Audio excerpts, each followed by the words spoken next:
General Waker বা army থেকে তো বলা হয় যে আয়নাঘরই নাই। 7 তারিখের মধ্যেই 8 তারিখের মধ্যেই এগুলো সব সম্পন্ন করা হয়েছে।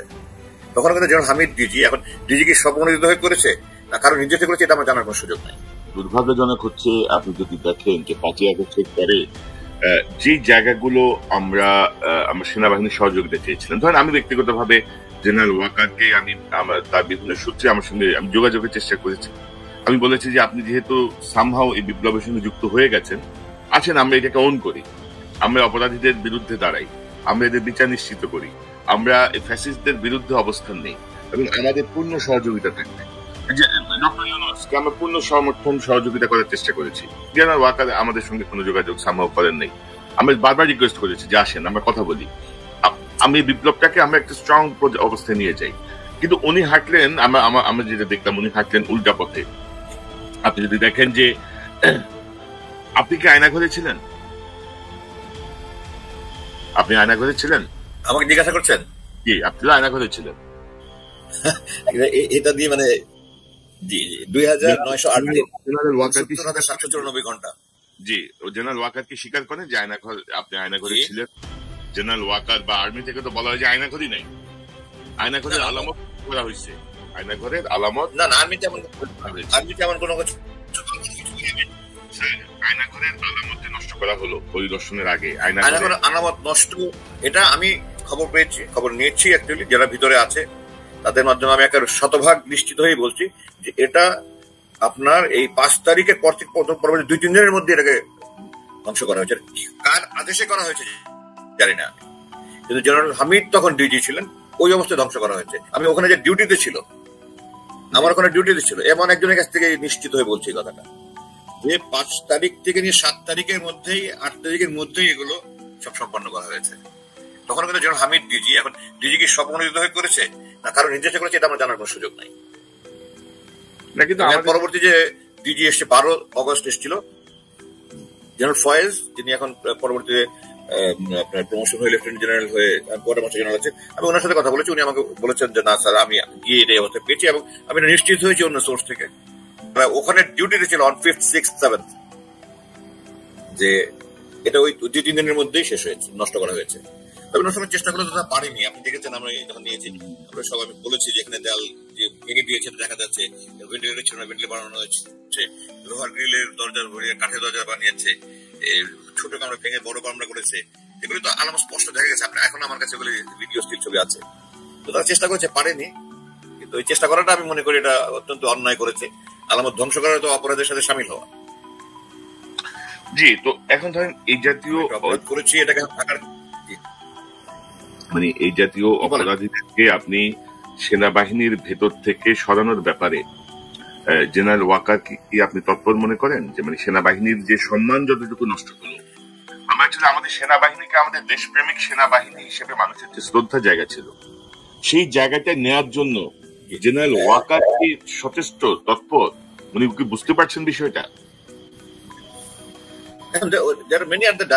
অনেক ডাইনামিক্স এখানে কাজ করে। আপনি দেখেন উনি কিন্তু আমার মুক্তির পর আমার সাথে দেখা করেছে এবং উনি নিজে তদন্ত কমিটি করে কয়েক সপ্তাহের মধ্যেই কিন্তু উনি একদম 5 সদস্য বিশিষ্ট তদন্ত কমিটি করেছিলেন। যেখানে বিডিআর এর হত্যা কিন্তু লেফটেন্যান্ট জেনারেল জাহাঙ্গীর নেতৃত্বে 4 জনের সদস্য কমিটি ছিল, 4 জনের কমিটি ছিল। আমার এটাতে উনি একজন অতিরিক্ত মেজর জেনারেল দিয়েছেন এবং খুব দ্রুত এটা শেষ করে দ্রুত উনি রিটায়ারমেন্টে পাঠিয়ে দিয়েছেন ডিজিদেরকে, যারা তখন কর্মরত ছিল সেখানে। তো এটা পরবর্তীতে যারা মনে করেন তাদের বিরুদ্ধে জানুয়ারি মাসে ওয়ারেন্ট বের হলো, তারপরে তারা পালিয়ে গেল এলপিআর থাকা অবস্থায়, এগুলো তো অবশ্যই মানুষ প্রশ্ন করবেই, মানে প্রশ্ন করার সুযোগ যেহেতু রয়েছে। তো যেহেতু কি অ্যাকচুয়ালি হয়েছে জানি না, আমি অনুমান নির্ভর কিছু বলতে চাই না। ডাইরেক্টর যারা ছিল তাদের ব্যাপারেও তারা তো এখনো তারা চাকরিতে আছে কিনা, একজন তো রিটায়ারমেন্ট চলে গেছে, তৌহিদ যে প্রথমে ছিল যে আমাকে অপহরণ করেছে আর কি ডাইরেক্টর, কিন্তু বাকি যে 4 ডাইরেক্টর তারা তো যখন ওয়ারেন্ট বের তখন তারা চাকরিতে ছিল। তো তাদের ব্যাপারেও হ্যাঁ, এখানে একটা কথা থাকে যে লিগেসি ক্যারি করা, তারা লিগেসি ক্যারি করেছে, কিন্তু তারা তো এটার বিরুদ্ধে কোনো অবস্থান নেয়নি। তারা চেষ্টা করেছে বলে আমাকে জানিয়েছে, এটা আমি বলেছি অলরেডি। তারা আমার সাথে দেখা করেছে, আমাকে বলেছে স্যার আমরা চেষ্টা করেছি, পারিনি, আমাদেরকে ক্ষমা করে দেন। কিন্তু এটা তো এখন আইনের দৃষ্টিতে আবেগ দিয়ে চলে না আইন। এখন তারা আবার আমি এখন কি অবস্থায় তাদের স্ট্যান্ডটা এটা আমি জানছি না। তারা আছে ওখানে আছে, তারা কর্মরত কি কর্মরত না, তাদের কি অবসর দেওয়া হয়েছে না বরখাস্ত করা হয়েছে বা কিছু, এটা আমি জানি না। তবে এখানে একটা প্রশ্ন আসছে এই প্রসঙ্গে যে আপনার 2 সপ্তাহ না 3 সপ্তাহ আগে যে 3rd অ্যামেন্ডমেন্ট করা হয়েছে যে ওয়ারেন্ট বেরিয়ে তখন তারা চাকরিতে নেই বলে ধরে নেওয়া হবে, এটা নিয়ে প্রশ্ন হচ্ছে কেউ তড়িঘড়ি করে করলো কেন। কিন্তু কথা হলো যে এটা তো বেসামরিক প্রশাসন বা পুলিশের জন্য আগে থেকে প্রযোজ্য ছিল। তো সেনাবাহিনী তো দেশের অংশ হিসেবে দেশের আইনের বাইরে নয়, তারা এটা আগেই কেন ছিল না, এটা আমার একটা প্রশ্ন। যে এটা শুধু কেন বেসামরিক প্রশাসনের জন্য বা পুলিশের জন্য তাদের জন্য ছিল, এটা সেনাবাহিনীর জন্য ছিল না? কারণ তারা যে সমস্ত অপরাধ করেছে তাদের মধ্যে এখন 4টা অপরাধের কোনো আইন সেনাবাহিনীতে নাই। আমরা যখন যুদ্ধ করি, যুদ্ধ সামনাসামনি যুদ্ধবন্দী নেই, আমরা অ্যাবডাক্ট করি না, আমরা অপহরণ করি না, আমাদের জন্য অপহরণের কোনো আইন নাই। আমরা যখন যুদ্ধবন্দী নেই, এটা আইনজ্ঞান, এটা আইনি ভিত্তি আছে। 93,000 পাকিস্তান সেনাবাহিনী সৈনিক 1973 সাল পর্যন্ত ভারতে বন্দী ছিল, প্রিজনার অফ ওয়ার। এটাও কিন্তু আনলফুল ডিটেনশন নয়। তো তারা অ্যাবডাক্ট করেছে, তারা আনলফুল ডিটেনশন করেছে, এগুলো অপরাধী। ক্রাইম এগেনস্ট হিউম্যানিটি আমাদের কোনো আইন নাই, ডিজিটাল সিকিউরিটি অ্যাক্ট আমাদের কোনো আইন নাই। এগুলো বিচার করতে হলে তো আপনার বাইরের কোর্টে ছাড়া করার কোনো সুযোগই নাই। আমি দেখছি অনেক সামরিক অবসরপ্রাপ্ত কর্মকর্তা বলছেন, হ্যাঁ যদি সেনাবাহিনীর আইনে হয়ে থাকতো সেনাবাহিনী করতে পারতো, সেটা ভিন্ন কথা। তো তারা তো এমন অপরাধ করেছে যেগুলি সেনাবাহিনীতে কোনো আইনই নাই, তাহলে আপনি কি তারা এই অপরাধের জন্য শাস্তি পাবে না? এটা তো অনৈতিক কথা, এটা তো অস্বাভাবিক কথা। তো এটার জন্য তাদেরকে বেসামরিক কোর্টে আদালতে আসতেই হবে। এবং পৃথিবীতে এটা এমন প্রথম নয় যে এরকম কর্মকর্তা আমাদের কেন দেখেন, জেনারেল রেজাকুল হায়দার, তারপরে জেনারেল রহিম, তারপরে আপনার যে কর্নেল সাইদ 7 খুনের যে নারায়ণগঞ্জের, এখন জেনারেল জিয়া, জেনারেল মুজিব, তারা কি বেসামরিক আদালতে বিচারাধীন না? তাহলে ওটা মানে যারা বলছে সামরিক আইনে তাদের বিচার করতে পারবে, এটা তারা না জেনে বলছেন। আমি আমাদের বাংলাদেশ সেনাবাহিনীর একটা ব্রাঞ্চ আছে, জাজ অ্যাডভোকেট জেনারেল ব্রাঞ্চ বলে, আমরা জ্যাক ব্রাঞ্চ বলি সংক্ষেপে।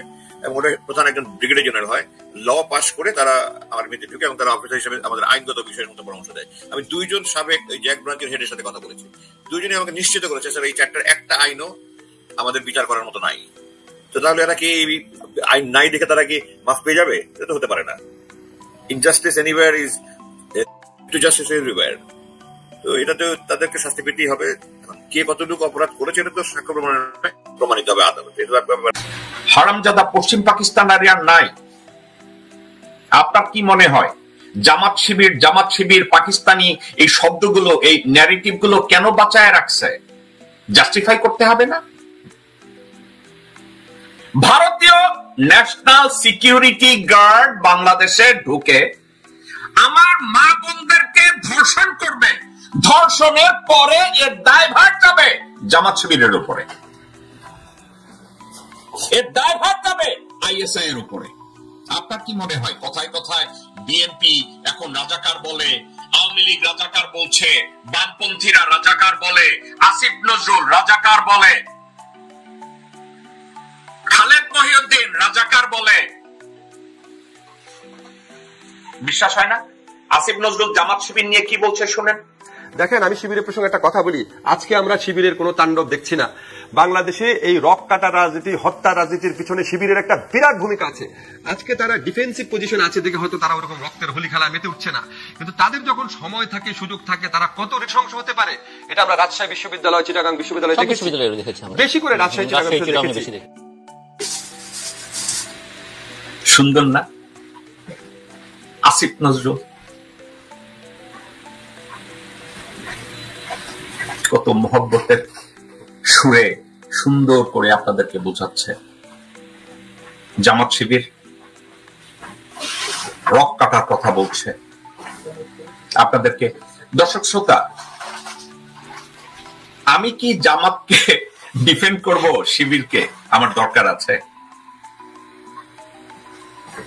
আমি জামাতের ব্যর্থতা নিয়ে কথা বলতে গেলে সারাদিন কথা বলতে পারবো।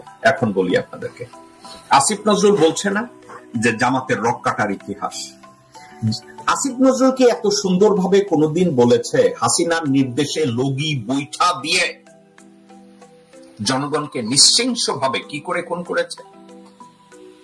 আসিফ নজরুল কি কোনদিন একটা বারের জন্য এত সুন্দরভাবে ন্যারেটিভ তৈরি করে বলেছে যে বিএনপি ছাত্র দলের আমানুল্লাহ আমান সম্পদ চুরি করতে করতে করতে করতে কয়েকশো হাজার কোটি টাকার মালিক হয়ে এখন 2200 খুন করাইছে, 22টা খুন করাইছে নিজ হাতে দাঁড়ায়া দাঁড়ায়া খুন করাইছে, তত্ত্বাবধান করছে, এগুলো নিয়ে আসিফ নজরুল কথা বলছে? বলেন। এখন আপনাদেরকে এখন আপনি একটা কথা, একটা অন্যায়কে আর একটা অন্যায় দিয়ে জাস্টিফাই করা যায় না, কিন্তু আমি যাচ্ছি আপনাদের দিকে। বাংলাদেশে আওয়ামী লীগ সরকার গঠন করেছে। আওয়ামী শাসন আমলে ছাত্রলীগ এবং আওয়ামী লীগ এবং যুবলীগ এবং শ্রমিক লীগ এবং ওলামা লীগ এরা যে নৃশংসতা দেখিয়েছে, রাজনৈতিক হত্যাকাণ্ড ঘটিয়েছে, ধর্ষণ করেছে, গুম করেছে, আসিফ নজরুল এত সুন্দরভাবে একটা ন্যারেটিভ তৈরি করেছে তাদেরকে নিয়ে। 80 দশকে জামাতের রক কাটার রাজনীতির স্বর্ণযুগ বলে অনেকে, তারা রক কেটেছে, তারা খুন করেছে, জবাই দিয়েছে। আপনাদেরকে আমি একটা কথা বলি, 80 দশকে কারা শাসন করেছে? বিএনপি প্রথমার্ধে 81, 82, 83 এই সময়টায় বিএনপির শাসন আমলে জামাত রক কেটেছে। জামাতকে কি তখন এপ্রিহেন্ড করা যেত, বিচার করা যেত? করেনি কেন? গ্রেফতার করেনি কেন বিএনপি সরকার? তখন তো জামাতের সাথে বিএনপির কোন জোট ছিল। আইন শৃঙ্খলা রক্ষা বাহিনী জামাতকে অ্যারেস্ট করে না কেন? জামাতের রক কাটার জন্য কতজন মানুষকে গ্রেফতার করা হয়েছে এবং বিচারের মুখোমুখি করা হয়েছে, এবং ওই বিচারে জামাতের শিবিরের কোন লোককে গিলটি ভার্ডিক্ট দিয়ে অভিযুক্ত করা হয়েছে এবং সাজা দেওয়া হয়েছে কতজন মানুষ? বিএনপি শাসন আমল পরে এরশাদ ভণ্ডামি করে ভারতের ইশারায় ক্ষমতা নিচ্ছে। 90 সাল পর্যন্ত এরশাদ কতজন জামাতের শিবিরের কর্মীকে, নেতাকে গ্রেফতার করেছে রক কাটার জন্য? কতজনকে অভিযুক্ত করেছে? কতজনের বিরুদ্ধে গিলটি ভার্ডিক্ট নিয়ে তাদেরকে সাজা দিয়েছে? আদালত সাজা দিয়ে তাদেরকে রেখেছে কতজন? দর্শক শ্রোতা, আমি যদি একটা কথা বলি আপনারা কিন্তু অবাক হবেন। রক কাটার জন্য শিবিরের বিরুদ্ধে 10টা ভার্ডিক্ট হয় নাই, 9টা ভার্ডিক্ট হয় নাই, 8টা ভার্ডিক্ট হয় নাই, একটা রায় হয় নাই। আমি ঢাকা, রাজশাহী, চিটাগং, খুলনা আমি খোঁজ করেছি। শিবিরের রক কাটার উপরে 5টা মামলায় আদালত তাদেরকে দোষী সাব্যস্ত করা তো দূরে থাক, কিছুই হয় না। গত 54 বছরে যদি বাংলাদেশ ইসলামী ছাত্র শিবির ফর এক্সাম্পল আসিফ নজরুলের দাবি অনুযায়ী, আওয়ামী লীগের দাবি অনুযায়ী, বিএনপির দাবি অনুযায়ী শিবির যদি কারো রক কেটে থাকে, তাহলে 500 মামলা তাদের বিরুদ্ধে হবে। এটা তো হোমিসাইড। হোমিসাইড বুঝেন, আইনের একটা ধারা, তো হত্যাকাণ্ডের পার্ট। ফর এক্সাম্পল গত 54 বছরে শিবির 500 হত্যাকাণ্ড ঘটাইছে, রক কাটছে। তাহলে 500 হত্যাকাণ্ড যদি হয়, তাহলে 500টা মামলা থাকবে হোমিসাইড। দর্শক শ্রোতা, যারা আইন পড়েছেন আমার সাথে কথাগুলো একটু মনোযোগ দিয়ে শুনবেন। কথায় কথায় জামাত শিবির রক কাটে বললে তো চলবে না। আপনারা রাস্তায় দাঁড়ায় বলবেন লাখে লাখে সৈন্য মরে কাতারে কাতার, গনিয়ে কথা গেল 40,000, লক্ষ মামলার কথা বলেন। 500 মামলা হবে না জামাত শিবিরের বিরুদ্ধে যে তারা রক কাটে? ভাই আমি বলছি না তারা রক কাটে না, অফকোর্স কাটছে, কিন্তু এই রক কাটার জন্য তাদের তো মামলা হতে হবে 500টা। 500, 1000 মামলা হবে না। শিবির এত মানুষের রক কাটছে, তার মামলা হবে না? মামলাগুলো কই? চিটাগংয়ে কয়টা মামলা হয়েছে? চিটাগং ইউনিভার্সিটিতে কয়টা মামলা হয়েছে? চিটাগং বিভাগে কয়টা মামলা হয়েছে শিবিরের বিরুদ্ধে? ঢাকা বিভাগে কয়টা মামলা হয়েছে? শিবির রক কাটছে। পুরো বাংলাদেশের শিবিরের বিরুদ্ধে কয়টা মামলা হয়েছে? শিবির রক কাটছে। ওই মামলাগুলো কই? এবং যদি হাজার হাজার রক কেটে থাকে, যেটা আসিফ নজরুল বলছে, ওই মামলাগুলো কই? ওই মামলাগুলো দোষী সাব্যস্ত কতজন হয়েছে? 2 জন, 5 জন, 10 জন, 100 জন? দর্শকবৃন্দ, গত 54 বছরে পুরো বাংলাদেশে 10 জন শিবির কর্মী দোষী সাব্যস্ত হয় নাই রক কাটার জন্য। এখন 54 বছরে 20 কোটি জনগোষ্ঠীর একটা দেশে 10 জন মানুষ দোষী হয় নাই শিবিরের, 9 জন হয় নাই, 8 জন হয় নাই, 7 জন হয় নাই, তাদেরকে রক কাটা পার্টির নাম দিয়ে দিলেন।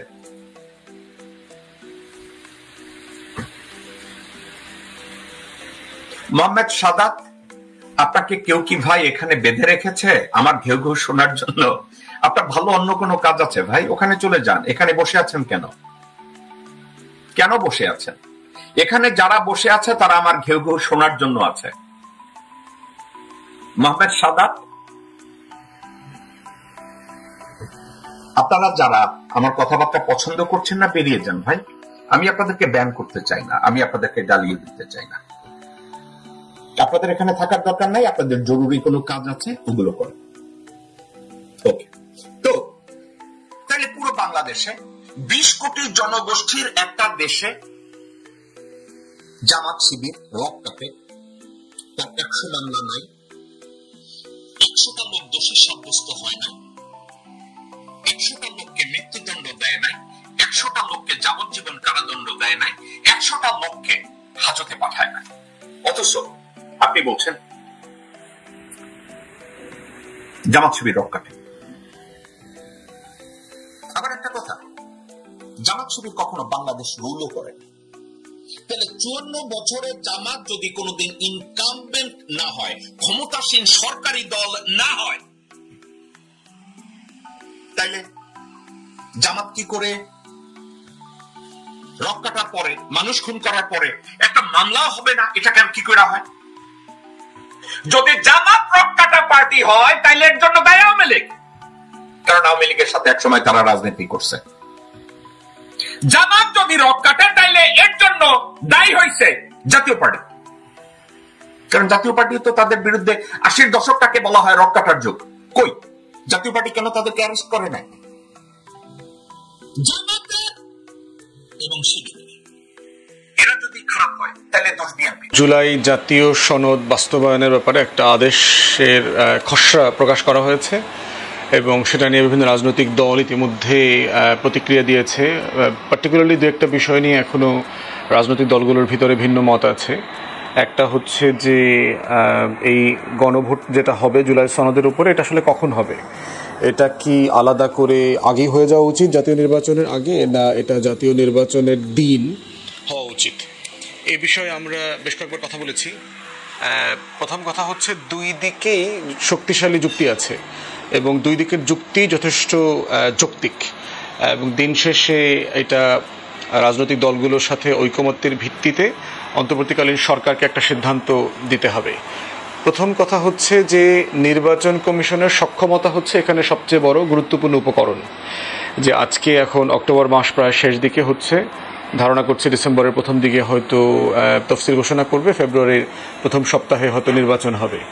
তো সেই জায়গাতে যদি একটা গণভোট করতে হয়, সেইটা ইন বিটুইন কিভাবে করা সম্ভব হবে সেই বিষয়ে নির্বাচন কমিশনের একটা মতামত চাওয়া দরকার এবং তাদের সক্ষমতার একটা অ্যাসেসমেন্ট দরকার, এবং সেই অ্যাসেসমেন্টের উপরে ভিত্তি করে অন্য যুক্তিগুলো আসলে আলোচনা করতে হবে, রাজনৈতিক দলগুলোর সাথে খোলামেলা কথা বলতে হবে, এবং নির্বাচন কমিশনের আসলে জাতীয় নির্বাচন ভালোভাবে করবার সক্ষমতা কতটুকু আছে সেটাও টেস্ট করতে হবে। তো গণভোট আয়োজন করা, অথবা আমরা গত বছর থেকে বলে আসতেছি যে স্থানীয় প্রশাসনের যে কোনো একটা নির্বাচন করা, সেটা করতে পারলে যেটা হবে যে নির্বাচন কমিশনের সক্ষমতা প্রমাণিত হবে যে আসলে তারা পারছে কি পারছে না, কতটুকু পারছে না, এটা কোনো না কোনো ফর্মে টেস্টেড হইতো। এখন যেহেতু আমাদের একটা ইলেকটোরাল ডিমেনশিয়া আছে, গত 24 বছর 2001-এর পরে ভালো নির্বাচন হয়নি এই দেশে, তো সেই জায়গাতে নির্বাচন কমিশন এবং টোটাল প্রশাসনের একটা ভালো নির্বাচন করবার সক্ষমতায় ঘাটতি আছে। এবং অনেকেই প্রায় সময় বলেন যে 91-তেও তো বহু বছরে বাংলাদেশের ইতিহাসের প্রথম ভালো নির্বাচন হয়েছে, তো 20 বছর পরে তো সেটা হয়েছে। প্রশ্ন হচ্ছে যে 91 অথবা 2001-এ আমার রাষ্ট্রীয় প্রতিষ্ঠানগুলো এতটা ভেঙে যায় নাই, এত নষ্ট হয়নি। আমার আইন শৃঙ্খলা বাহিনী বলেন, আমার সশস্ত্র বাহিনী বলেন, আমার বিচার বিভাগ বলেন, আমার আমলাতন্ত্র বলেন, আমার টোটাল গোয়েন্দা সংস্থা বলেন, আমার যে টোটাল অ্যাডমিনিস্ট্রেশন বলতে যাদেরকে বুঝি সেটা ভেঙে যায় নাই। কিন্তু আওয়ামী লীগের 16 বছরে বাংলাদেশের এই টোটাল অ্যাডমিনিস্ট্রেশন, রাষ্ট্র কাঠামো ভেঙে গেছে, একদম চূর্ণ বিচূর্ণ হয়ে গেছে। তো সেই জায়গাতে গণভোট আয়োজন করা শুধু না, জাতীয় নির্বাচন আয়োজন করাতেই নির্বাচন কমিশন অ্যাজ এন ইনস্টিটিউশন তার সক্ষমতার ঘাটতি নিঃসন্দেহে আছে। এবং এটা সে কীভাবে অ্যাড্রেস করবে, টাইম টু টাইম তাকে এটা কথা বলা দরকার, ডায়ালগ করা দরকার। এবং আমরাও যেই কনস্ট্রাকটিভ সমালোচনা কন্টিনিউয়াসলি করে যাচ্ছি সেগুলো তাদেরকে আমলে নেওয়া জরুরি। আগে যারা গণভোট চাচ্ছে তাদের যুক্তিটা হচ্ছে যে জুলাই সনদ অত্যন্ত গুরুত্বপূর্ণ একটা বিষয়, এটা জাতীয় মানে গুরুত্বপূর্ণ অনেকগুলো বিষয়কে সংবিধানভুক্ত করা এবং আগামী দিনে গণ অভ্যুত্থানের যে অঙ্গীকার সেগুলোকে বাস্তবায়ন করবার সাথে জড়িত। অতএব সেই জায়গাতে আমরা আলাদা করে যদি এটা আলোচনা তর্ক বিতর্কটা না হয়, পুরো রাষ্ট্র তো এই ব্যাপারে মতামত নিতে হবে, সকল রাজনৈতিক দল, রাষ্ট্র, সরকার মিলে জনগণের মতামত নিতে হবে। তাহলে আজকে থেকে যদি শুরু করে তাহলে সেটা কখন করবে? সারা দেশের মানুষকে, লোকাল প্রশাসনকে, স্কুল, কলেজ, মসজিদ, মাদ্রাসা, মক্তব, মন্দির, গির্জা, প্যাগোডা যা আছে, এই যে টোটাল রাষ্ট্র কাঠামোকে ব্যবহার করে জনগণের কাছে যেটা পৌঁছতে হবে এটা নিয়ে যে এই সনদকে তারা, সনদের ব্যাপারে তারা তাদের সম্মতি আছে কিনা, আইনি ভিত্তি দেওয়া, সংবিধানভুক্ত করা অথবা নতুন সংবিধান করা, সেই ব্যাপারে। তো সেই জায়গাটা প্রস্তুতির জন্য সাফিসিয়েন্ট টাইম আসলে আছে কিনা প্র্যাকটিক্যালি, যদি আমরা ফেব্রুয়ারিতে নির্বাচন করতে চাই। তো সেক্ষেত্রে নভেম্বরে যদি সবাই মিলে এটা করি, এটা আলাদা করে নির্বাচন করাটা আসলে যৌক্তিক। কারণ বাংলাদেশে এর আগে যে 3টা গণভোট হয়েছে প্রত্যেকটাই আলাদা সময়ে হয়েছে, আলাদা প্রশ্ন ছিল এবং এই প্রশ্নের সাথে সম্মিলিত প্রস্তাবনা ছিল। যে মেজর জিয়া রহমানের সময়, প্রেসিডেন্ট জিয়া রহমানের সময় যেটা হয়েছে, এরশাদের সময় হয়েছে, এবং খালেদা জিয়ার সময় হয়েছে, রাষ্ট্র, সরকার প্রত্যেকটা যন্ত্র ব্যবহার করে জনগণের কাছে এগুলো গেছে, এরপরে তারা মতামত দিয়েছেন। তো সেই জায়গাতে এই সময়টা আসলে আমাদের এনাফ কিনা, রাষ্ট্রযন্ত্র পারবে কিনা, সেইটার পারার একটা সক্ষমতার বিষয় আছে। দ্বিতীয়ত হচ্ছে করতে পারলে সক্ষমতা যাচ করা যাবে আসলে জাতীয় নির্বাচন করা যাচ্ছে কিনা। তো সেইটা যেমন ভাববার বিষয় আছে, আবার একই দিনে যদি হয় গণভোটের সাথে জাতীয় নির্বাচন, তাহলে কিন্তু ক্যাম্পেইন, আমরা যারা নির্বাচন করব আমাদের জন্য একটা চ্যালেঞ্জের জায়গা হচ্ছে যে আমাদের ইলেকশন ম্যানিফেস্টোটা আসলে কি হবে। এই পুরো সনদের যে জটিলতাগুলো আছে, খুবই কমপ্লিকেটেড আলাপ আছে, এই আলাপগুলো আসলে আমরা তুলে ধরতে পারবো কিনা সাফিসিয়েন্টলি এলাকাতে, এবং এলাকাবাসীর সাথে মিশে যেটা মনে হচ্ছে সনদের মতো এত গুরুত্বপূর্ণ বিষয়ের আলাপ আসলে তারা শুনতে আগ্রহীও না, কিছু 2-4 জন ছাড়া। তাদের কাছে আসলে প্রতিদিনকার দৈনন্দিন যে সমস্যা, সংকট, ভোগান্তি, কষ্ট, এগুলো গুরুত্বপূর্ণ এবং তারা এই আলাপগুলো শুনতে চায়। অতএব নির্বাচনে আসলে আমি কোন আলাপটা তুলব, কোনটা আমার প্রায়োরিটি, ভোট এবং ভোটারকে ইনসেন্টিভাইজ করা, সেন্টার পর্যন্ত আসা, ভোট দেবার ব্যাপারে। অতএব সেই জায়গাতে এই চ্যালেঞ্জটা কিন্তু রয়ে গেছে। উল্টা দিকে বিএনপি সহ যারা বলছে যে এটা নির্বাচনের দিনই করা যেতে পারে, সেক্ষেত্রে এইটার সুবিধাটা হচ্ছে ভোটারদেরকে পুল করার ব্যাপারে আলাদা করে কোনো এফোর্ট রাষ্ট্রকে, সরকারকে, দলগুলোকে দিতে হবে না, একই শ্রমে এটা হয়ে যাবে। অতএব সেই ক্ষেত্রে সাধারণত গণভোট যে 3টা হয়েছে সেখানে ভোটার কিন্তু ভোট দেবার হার কিন্তু খুবই কম ছিল, 10-15-20% বেশি কখনো ছিল না। এবং অ্যাটলিস্ট প্রথম 2টা 78-এ এবং সম্ভবত 84-85-তে যে গণভোট হয় এগুলো হাইলি ম্যানিপুলেটেড ছিল। এই ব্যাপারে যারা তখনকার নির্বাচন কন্ডাক্ট করেছেন তারা সবাই বলেছেন। আর 90s-এ 92-93 সালে যেটা হয়েছে সেখানে ভোটার টার্ন আউট ছিল খুবই কম, যদি এটা নিয়ে কেউ প্রশ্ন তোলে নাই। অতএব সেই জায়গাতে যদি বিএনপির মতো দল যদি ডিসাইড করে যে না আমি আলাদা করে গণভোটে অংশ নেব না, সেক্ষেত্রে যেটা হতে পারে তার টোটাল সংগঠন এটার জন্য ইলেকশন ক্যাম্পেইন করবে না, না করবার কারণে যেটা হচ্ছে বাকিরা মিলে আসলে কত শতাংশ ভোট পুল করতে পারবে সেটা একটা চ্যালেঞ্জিং বিষয় হয়ে গেছে। অতএব পক্ষে বিপক্ষে 2 জায়গাতেই খুব শক্তিশালী যুক্তি আছে। আমার মনে হয় যে ঐকমত্য কমিশনের চেয়ারম্যান এবং যে পুরো টিম আছে তারা এটা নিয়ে খোলামেলা রাজনৈতিক দলগুলোর সাথে কথা বলতে পারে, মতামত নিতে পারে এবং মতামত ইতিমধ্যে নিয়েছে দফায় দফায়। তো এখন হচ্ছে আসলে সিদ্ধান্ত দেবার সময়। তো এর বাইরে হচ্ছে যে সনদ বাস্তবায়নের যে প্রস্তাবনা আসছে সেটাও আমরা ফিউচারে কোনো এক সময় আরো বিস্তারিত আলোচনা করব। সম্প্রতি আমরা দেখলাম যে নির্বাচনকে ঘিরে পার্টিকুলারলি এই মাসে আওয়ামী লীগের নিষিদ্ধ সংগঠন হিসেবে আওয়ামী লীগের যে ঝটিকা মিছিল টিছিল কিছু হচ্ছে সেটা কিছু আমরা দেখলাম। তার থেকে গুরুত্বপূর্ণ বিষয় যেটা হচ্ছে যে ভারত থেকে প্রচুর অস্ত্র আসতেছে, বিভিন্ন সীমান্তবর্তী অঞ্চলে দেখলাম, ঢাকাতে দেখলাম, চিটাগংয়ে দেখলাম, তারপর হচ্ছে ট্রেনে যে একটা ট্রেনের পুরো বগি জুড়ে বিশাল ব্যাপক অস্ত্র উদ্ধার করেছে আমাদের সেনাবাহিনী। তো যেগুলো অবশ্যই যৌথ বাহিনী, সেনাবাহিনী এবং যে রিলেটেড গোয়েন্দা সংস্থা আছে তাদেরকে অবশ্যই এটা তারা ধন্যবাদ পাওয়ার যোগ্য।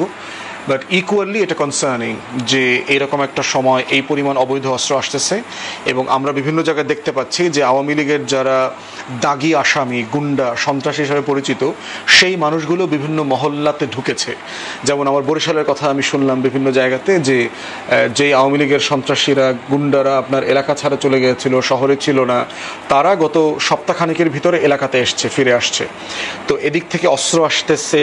এসালমের সাথে হাসিনার মিটিংয়ের কথা আপনাদের মনে আছে, হাজার হাজার কোটি টাকার, 4,000 কোটি টাকার লেনদেনের কথা মনে আছে। ঝটিকা মিছিলে 5,000 10,000 টাকা করে ঝুঁকি ভাতা সহ প্রত্যেক মিছিলকারীকে দেয়া, তারপরে সম্প্রতি অস্ত্র উদ্ধার, এরপরে হচ্ছে এই যে সেনাবাহিনীর একজন মেজর হাজব্যান্ড ওয়াইফ যে আওয়ামী লীগের 2-2.5 হাজার লোককে বসুন্ধরা কনভেনশন সেন্টারে প্রশিক্ষণ দেবে, নিউ মার্কেট থেকে পুরো গুদাম ভর্তি অস্ত্র উদ্ধার করলো। এই সব কিছুগুলোকে যদি একত্রিত করেন তাহলে এই প্রশ্নটা কিন্তু খুব যৌক্তিকভাবে আসতেছে যে নির্বাচনে অরাজকতা এবং সন্ত্রাস এর সাথে যোগ হচ্ছে এই মাসের শেষে অথবা আগামী মাসের শুরুর দিকে হাসিনার যে বিচার চলছে মানবতা বিরোধী ট্রাইব্যুনালে, সেটার একটা রায় হবে। সেটাকে কেন্দ্র করেও কিন্তু আওয়ামী লীগের যারা এই নিষিদ্ধ গোষ্ঠী আছে, তাদের এই যে আওয়ামী জঙ্গি যারা আছে, তাদের একটা বিশাল অংশকে সচল করবার জন্য চেষ্টা করা হবে। তো আমরা বোধ করছি এটা খুব বেশি সফল হবে না। আমাদের যে তৎপরতা দেখতে পাচ্ছি, আইন শৃঙ্খলা বাহিনীর যে অ্যাক্টিভিটি দেখতে পাচ্ছি, যে আমরা প্রিটি কনফিডেন্ট যে এগুলো সফল হবে না। বা অন্তর্বর্তীকালীন সরকারকে সিরিয়াসলি এগুলোকে মাথায় নেওয়া দরকার, আমলে নেওয়া দরকার। যে যৌথ বাহিনী আছে, মাঠে এজেন্সিগুলো আছে, তাদের ভিতরে যে আওয়ামী এলিমেন্টস আছে সেগুলোকে ক্লিন করা দরকার, পরিষ্কার পরিচ্ছন্ন করা দরকার। এই গোয়েন্দা সংস্থাগুলোর ভিতরে আমাদের সশস্ত্র বাহিনী, পুলিশ, এই আনসার, এর টপে যে আওয়ামী উপকরণটা আছে এটাকে রেখে এই অরাজকতা মোকাবেলা করা কিন্তু জটিল হয়ে যাবে। পার্টিকুলারলি নির্বাচনকে কেন্দ্র করে ব্যাপক সহিংসতা বাড়বে, দলগুলোর ভিতরে নমিনেশনকে কেন্দ্র করে সহিংসতা বাড়বে, দলগুলোর আভ্যন্তরীণ কোন্দল বাড়বে, শত শত মানুষ বিদ্রোহী প্রার্থী হবে বিভিন্ন জায়গাতে, সেগুলোকে কেন্দ্র করে আইন শৃঙ্খলা পরিস্থিতি খারাপ হওয়ার সম্ভাবনা আছে। এটাকে আবার আওয়ামী লীগ এবং এসালমের টাকায় মিলে একটা অরাজকতার সৃষ্টির চেষ্টা চলবে। তো সব মিলিয়ে আমার মনে হচ্ছে যে একটা অরাজকতার সর্বোচ্চ চেষ্টা করা হবে। কিন্তু আমাদের আহ্বান হচ্ছে অন্তর্বর্তীকালীন সরকার এবং বাহিনীগুলো যারা আছে, রেলেভেন্ট সরকারের বডিগুলো আছে, এগুলোকে অ্যাক্টিভেট করা দরকার এবং যথাযথ পদক্ষেপ নেওয়া দরকার ডিসাইসিভলি। এবং আমার বিশ্বাস যে অন্তর্বর্তীকালীন সরকার রাজনৈতিক দলগুলোকে সাথে নিয়ে এ ব্যাপারে সফল হবে নিঃসন্দেহে। ধন্যবাদ।